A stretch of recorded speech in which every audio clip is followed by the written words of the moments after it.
We're now fortunate to have on stage Representative Nicole Clowney, who was up here this morning, and Michael Saadine, to give us an update on the National Housing Crisis Task Force, which I'm fortunate enough to be a part of. Michael is a senior advisor for that task force.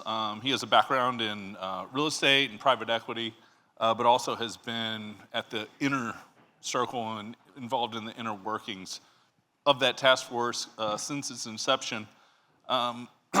Together, they're going to bring us up to date on the latest recommendations from the task force, give a brief update on what's happening at the federal level around housing and how Arkansas fits into that national conversation. So take a second, please welcome Representative Nicole Clowney and Michael Saadine.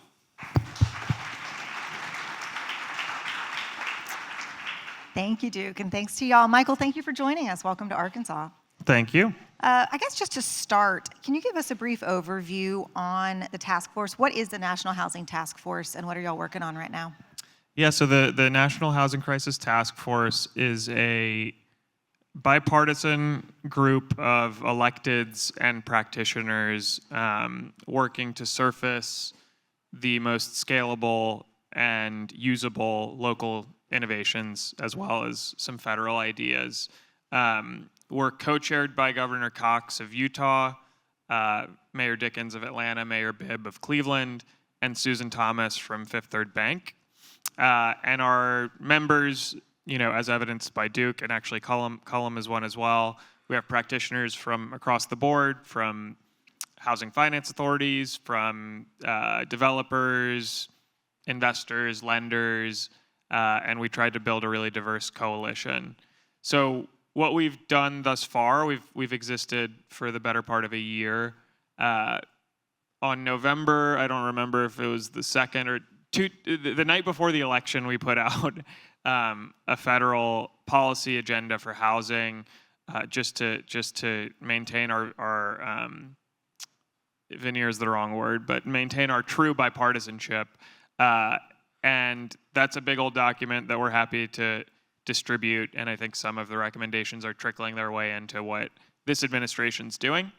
And then more recently, we put out what we call the State and Local Housing Action Plan, which is another hefty document, but we are about to release a more navigable website with 15 local innovations across the categories of land, capital, construction, regulation, and governance that exist in state and local communities, and we think are genuinely replicable and scalable across the country.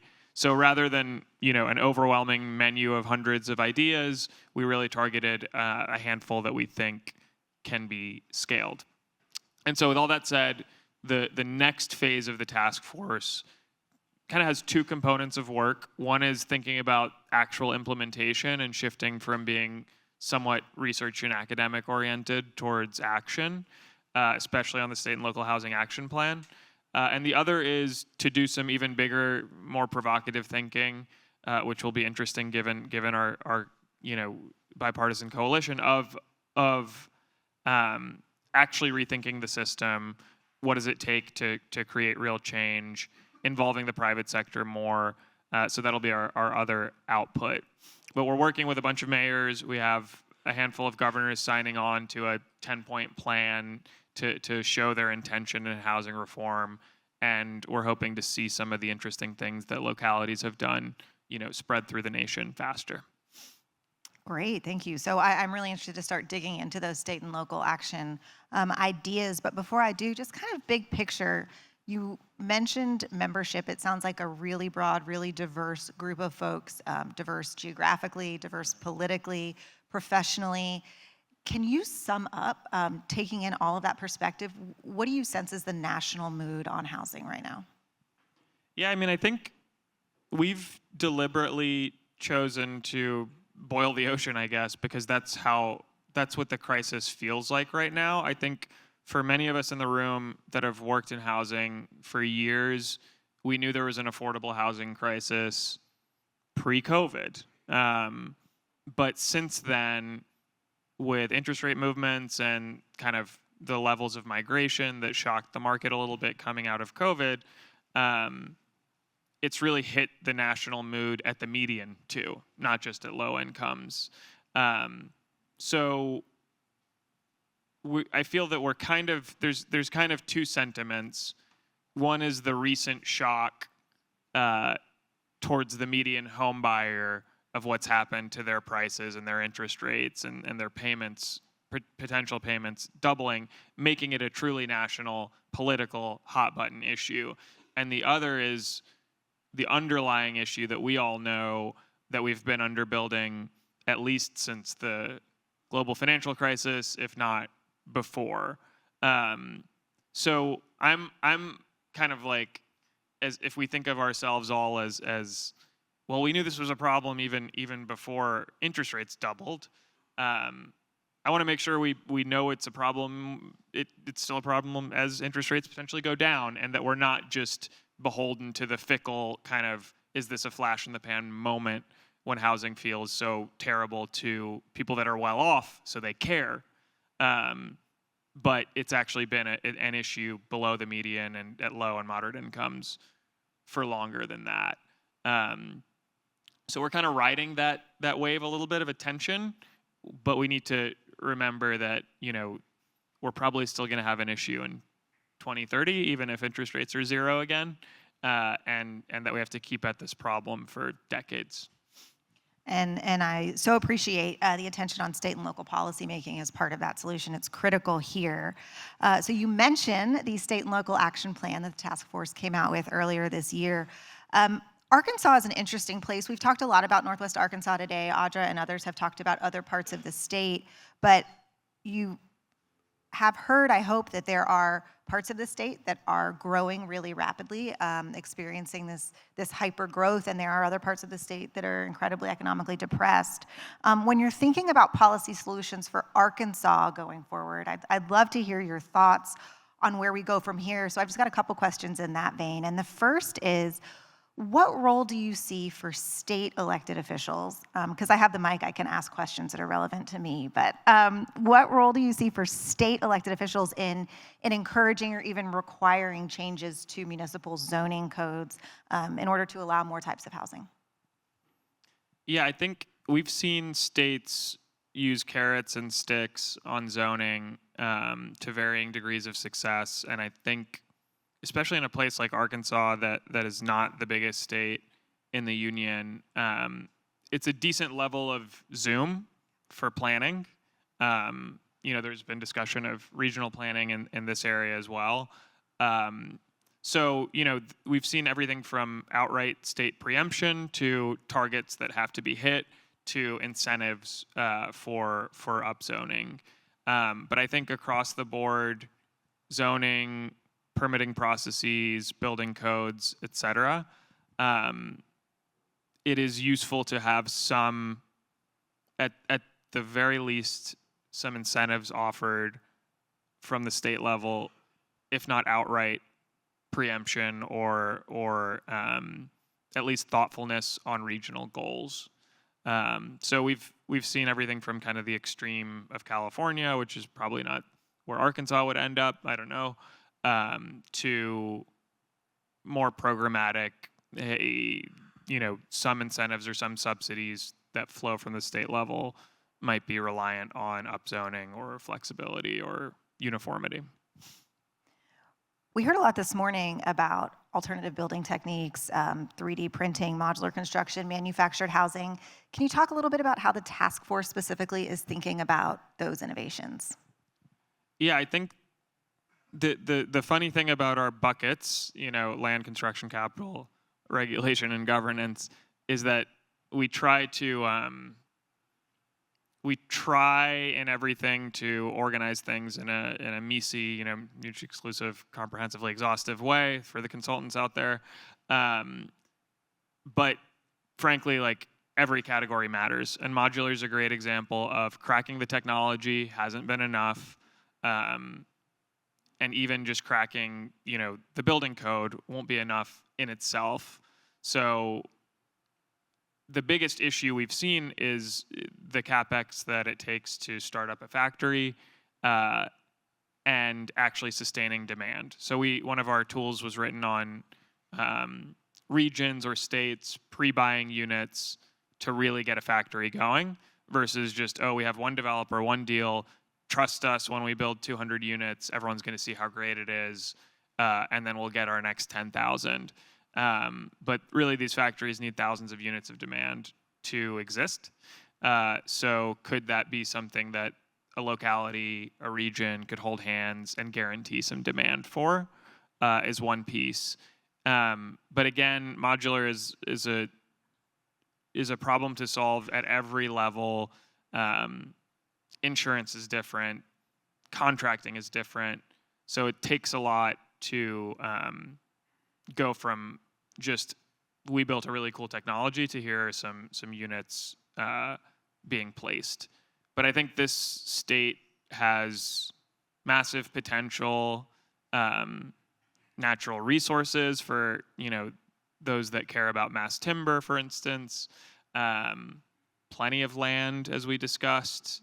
And so I think the conditions are there for like a whole of industry approach to modular, with the private and public sector holding hands and, municipalities and regions holding hands to actually produce enough demand to kickstart some real factories. And then we discussed opportunity zones again this morning. They're here. They could be good places to site factories, especially the rural opportunity zones that are still in the region, would still be in a perfectly fine range for modular delivery. So I think it's super high potential and potentially uniquely high potential for this region. Okay, thank you. So we talked about incentives for rezoning or thinking differently about zoning, obviously the alternative building techniques, but you just mentioned in your answer building codes. Beyond the things we've already talked about, can you just give us some ideas from that action plan about state-level levers that we may be able to pull to make some change? So things like building codes or permitting or even some of the infrastructure things we've discussed today. What opportunities do you see there for a place like Arkansas? Yeah, I mean, I think some of it is defensive and some of it is offensive, and I'll be kind of recency bias towards your last point of infrastructure. I've been startled to learn about sewage issues in the region, and it's just like it's that the fatigue of housers of if it's not one thing it's another. Are we really dealing with this freaking thing? It must be super frustrating. So God bless you all. But yeah, I think simplification, uniformity at all levels. That could be driven by the state. It could be technology that's right around the corner. I think Duke drove me by a property where I think they were smallish townhomes or quite small homes, and told me that the plans and the A&E had been pre-produced by the foundation. And so they cut out this massive soft cost in their budget of going through a whole uniquely built architectural and engineering process. So I think the more you can, and of course we want things to look good and uniformity can sound scary, but from a code perspective, consistency, reducing the amount of regulatory regimes, all of that, and even the private sector stepping in and AI for permitting, whatever it might be, just efficiency, uniformity, replicability. You just look at the find your developer friends, ask them to show you their construction costs, land financing, soft and hard, and attack every piece of that pro forma from a cost perspective, because that's the prohibitive piece right now, is how that all adds up. Moving on from state and local politics and thinking about the federal level, what is on y'all's federal agenda as a task force? What do we need to be aware of as state leaders in this space? Yeah, I mean, I think so we had a pretty comprehensive federal agenda, and then what we shared with the secretary was a slimmed down version that we thought would resonate. I think on the positive side, there will be an expansion of the low-income housing tax credit. So that's something to be aware of. And as mentioned earlier, opportunity zones are here to stay, with more of a focus on rural, which I suppose could be relatively advantageous for this state. I'm not actually sure. I think they're starting to be a little bit thoughtful about federal land. That's probably more applicable to the western states. And then there is instability, and that matters. And you know, I think it's apolitical to say that things are a little chaotic. And there could be massive changes to vouchers, to Section 8, that could, you know, result in massive increases in homelessness, and there's going to be downstream effects to some of the more destructive things, destructive to the existing paradigms we know, things that they are considering. So I think the approach with federal is definitely draft off of the positives, the expansion of existing programs like LIHTC and opportunity zones, build your state and local infrastructure to be resilient to possible changes to really fundamental programs like Section 8, like vouchers. But yeah, most of all, even though we produced that federal agenda, we came together because we think it's a kind of defederalizing country with more responsibility devolving to state and local. And so another thought is, how do you backfill some of the things that could change from the federal perspective? Can the state use its balance sheet to lend at lower rates instead of exclusively relying on FHA, which is going through changes and might privatize the agencies, et cetera? So I think another good exercise is assessing how much reliance on federal money you as a state have, or you as a municipality have, and being realistic that some of that money might go away, and what's the state level version of it, either as a booster or a replicability, or just to be ready for the possibility that it disappears on a whim. Yeah, I'm simultaneously happy to hear you say that about federal LIHTC and nervous about it, because our state government has made it pretty clear that that is not an option for the state of Arkansas. We are not going to offer anything in the way of tax credits for housing affordability. And so it's very hard to, it's one thing to say be prepared. It's hard to kind of know what that means in practice as policymakers. Can you speak briefly to the Road to Housing Act? What is it and where is it right now? Yeah, it's. I mean, I think it was one of the only consensus votes by a banking committee in X number of years, and has a lot of good ideas. I mean, I think, for instance, like pro housing has been a HUD grant to think about upzoning or to upzone, but it was a handful of $1 million. Expansions of programs like that. So I do think there's some thoughtfulness about the carrots and the sticks of zoning, some thoughtfulness about building code, some thoughtfulness about these distinctions between how the uniform code for manufactured housing but not for modular, and so we hope it keeps working its way through Congress. It's not incredibly transformational, but it's positive, and it shows how consensus and bipartisan this issue has become. When we, sort of like any problem, I guess, digging into housing and talking and learning about solutions and their implementation, it becomes clear that there is the exposure of so many more problems along the way. And one of the things that we've already talked about is infrastructure. We could come up with the best housing ideas in the world. None of those matter if we don't have infrastructure in place to support. I would argue another really important one is financing. So you just mentioned financing. Financing is something I hear about all the time. The ADU bill, for instance. We'd love to build an ADU, can't get it financed. Funding is a huge piece of solving this. And so from the state side, you just mentioned, and I don't mean to put you on the spot, but I kind of do, because I'd love to really genuinely, I would love to hear your thoughts on this. You mentioned leveraging federal dollars. What are the best ways that we can do that? Well, I think my thought was more of, I think California is looking at borrowing against the state balance sheet.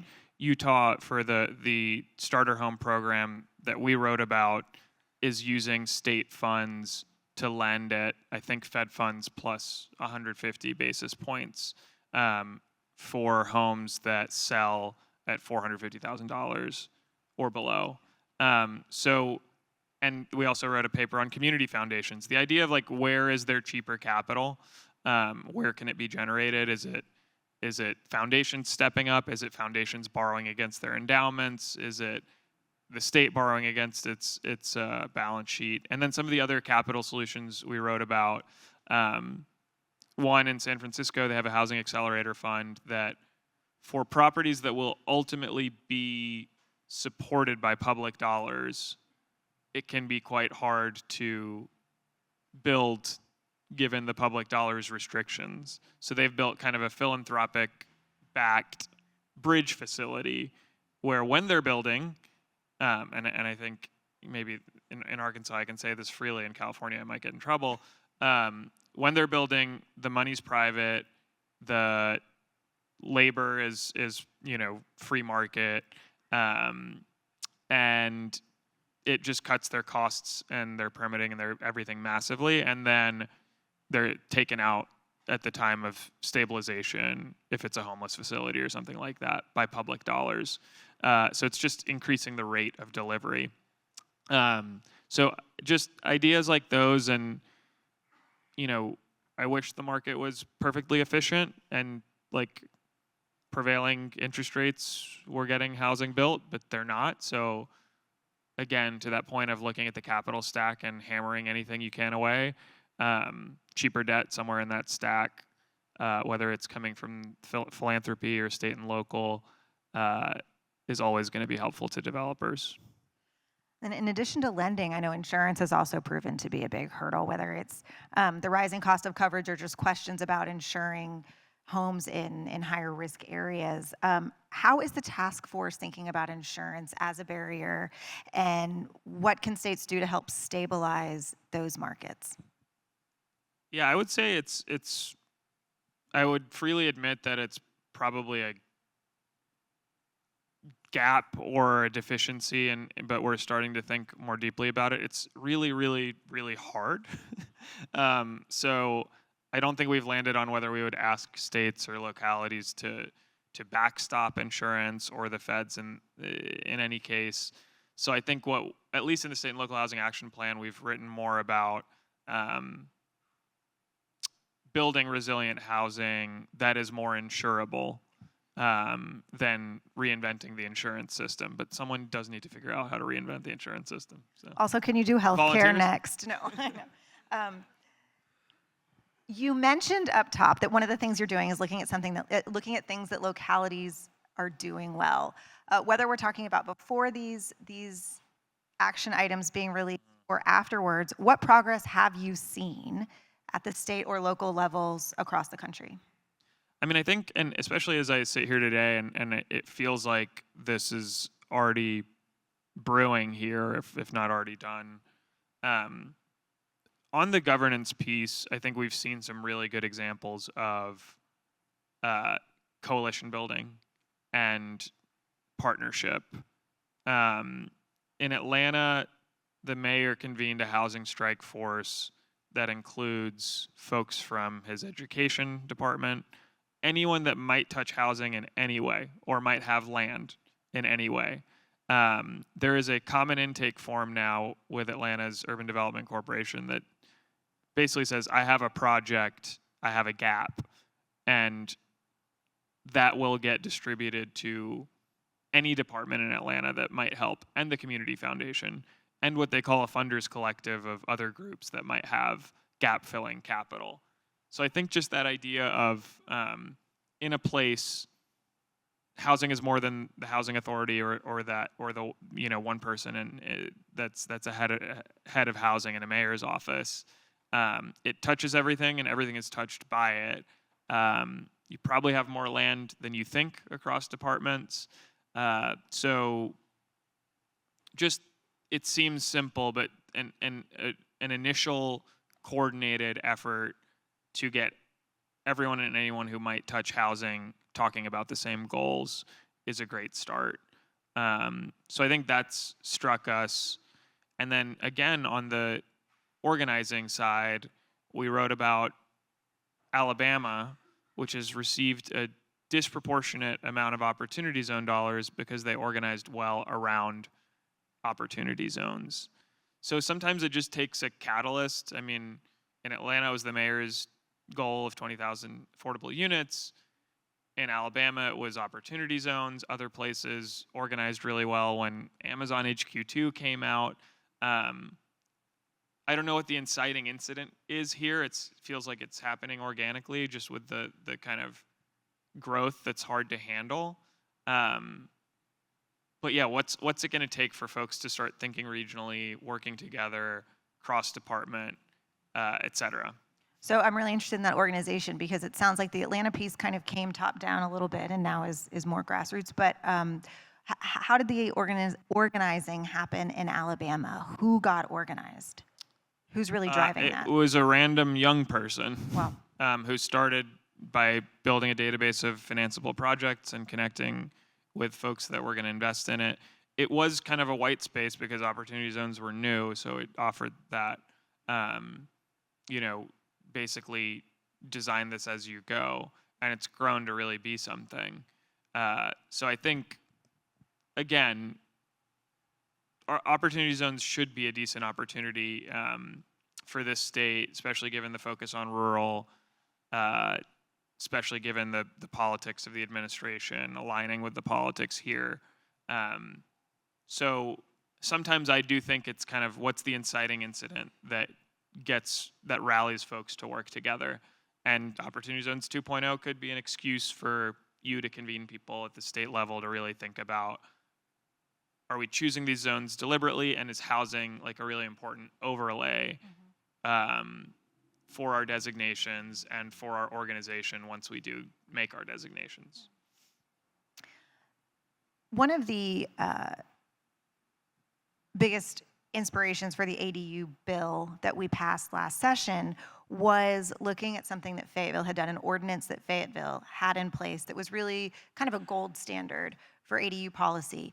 Are there any things happening at the local level in our region right now that you think are really exciting or that show progress? And I know that you're not from here, so I don't mean to put you on the spot, but I don't know if there's anything you've heard today that is exciting to you that we're working on here. Yeah, I think I am excited about modular here. I know the university cares about it, and like I said, there's also that link to natural resources that are unique with timber. So I see a lot of energy around that. And then I think just given the fabric of the places that I'm getting to know here, and the inspiration of our lovely board game chats, I think as you look around Bentonville specifically, it can look like a construction zone, but you kind of see a cohesion that's going to end up being inoffensive, I think. I don't know. Some people here might feel differently. But the idea of missing middle housing in the right places, and Duke also drove me through Rogers Town Center as well, feels like a huge opportunity. It's great to build 200 units out, 20 miles away. But the thoughtfulness about these downtowns, and you see plenty of parcels. So I think there's a big chance to prove missing middle, prove ADUs, prove like small lot subdivision, which, California has, now a single family lot can be subdivided to up to 6 townhomes. And those little incremental wins, this feels like a good proving ground, especially the downtowns for some of that missing middle. I think this idea of proving is so interesting. Can you tell me a little bit more what you mean about that? How do we prove that these things What do you mean when you say prove? Are we proving that they work? Are we proving that costs are lowering? Are we proving that all of the scary things that we're afraid of happening aren't in fact going to happen? What is our metric for proving success when we make these changes as people who are trying to message to our constituents that they are working? Yeah, I mean, I think the impossibility is that we'll never have a counterfactual. I mean, we might, looking at one market versus another. For the economists out there, rents may increase 15%, but they would have increased 25% without an intervention, or they may increase 15, or it may go the opposite way. I think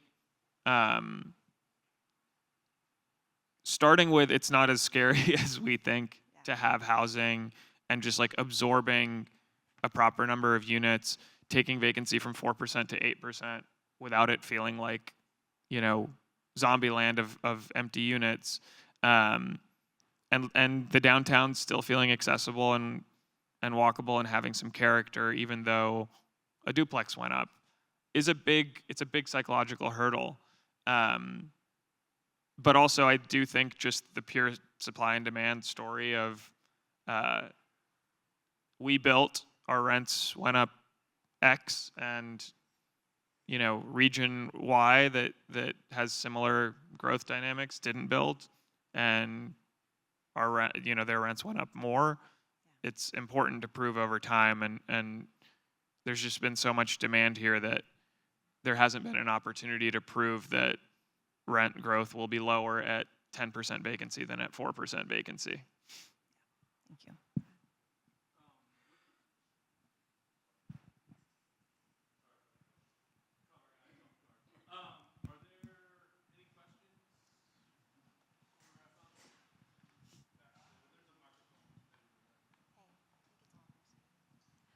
Yeah, so in the topic of state changes, I was wondering, has there been any conversation at the state level of passing an implied warranty of habitability for Arkansas, given that we are the only state in the country that doesn't have one?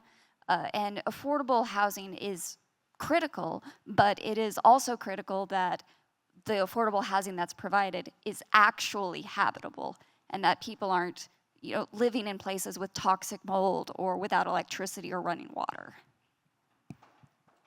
Yes, so the short answer is yes. So for those who don't know, Arkansas is the only state in the country, we were just talking about this over lunch, Arkansas is the only state in the country without an implied warranty of habitability, which means that there is no requirement that landlords provide a habitable living space for their tenants.